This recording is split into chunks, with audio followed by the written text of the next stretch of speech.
In June 1998, TPLF officials publicly announced that Eritreans and Ethiopians of Eritrean origin would be expelled from Ethiopia in the wake of the regime's declaration of war that was adopted by its parliament in the previous month. The regime tried to imbue security dimensions to its reprehensible and unprecedented acts that reeked of racial profiling and stigmatization. Indeed, in the despicable words of the then Prime Minister, Ethiopia had full rights to expel all Eritreans if it does not like the color of their eyes. የአይናችሁ ቀለም አላማረኝምና ውጡ ካለ ኢትዮጵያ መንግስት መውጣት ነው ያለባቸው የጸጥታ ኃይል ጥያቄ ሳይነስ. Following the announcement, the first wave of 800 deportees, many of whom were women, children and the elderly, crossed to Eritrea on the 18th of June 1998 through Omaja. In the space of few months, the number of deportees rose to 80,000. The capricious arrest of Eritreans started at midnight on June 12, 1998. Eritrean businessmen, community leaders, government employees, youth who had at one point undergone through the national service and students who were on a scholarship program in Ethiopia, and even young secondary school students who might have participated once in Eritrea's summer work program became targets of this sudden dragnet. Ethiopians of Eritrean origin who have never been to Eritrea were hunted down and rounded in concentration camps, such as the infamous Shegeli Midda, located in the northwest of Addis Ababa. The arrests and deportations were in flagrant breach of key tenets of the Universal Declaration of Human Rights, to which Ethiopia was a signatory. It all began after the failure of the first military campaign in early May and June 1998.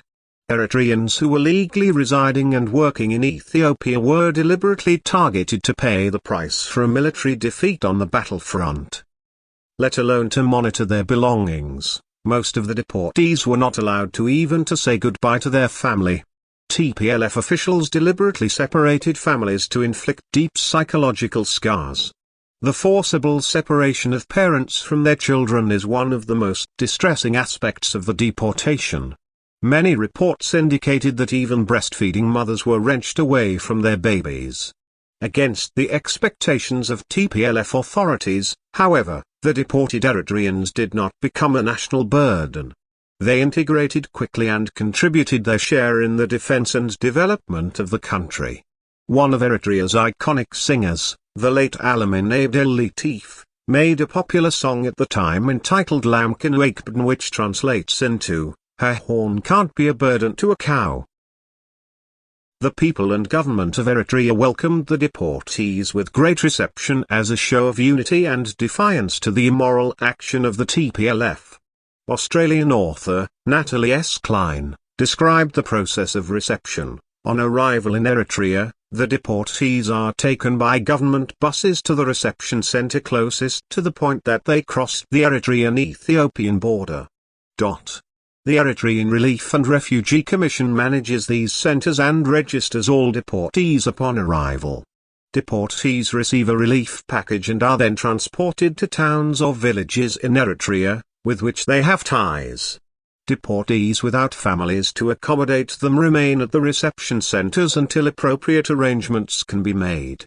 The response of the international community to the widespread inhumane treatment of the TPLF, including physical torture, detention in camps, separation of families, confiscation of property, and leaving Eritreans in the militarized border, was, however, almost mute with few exceptions. I want my family alive.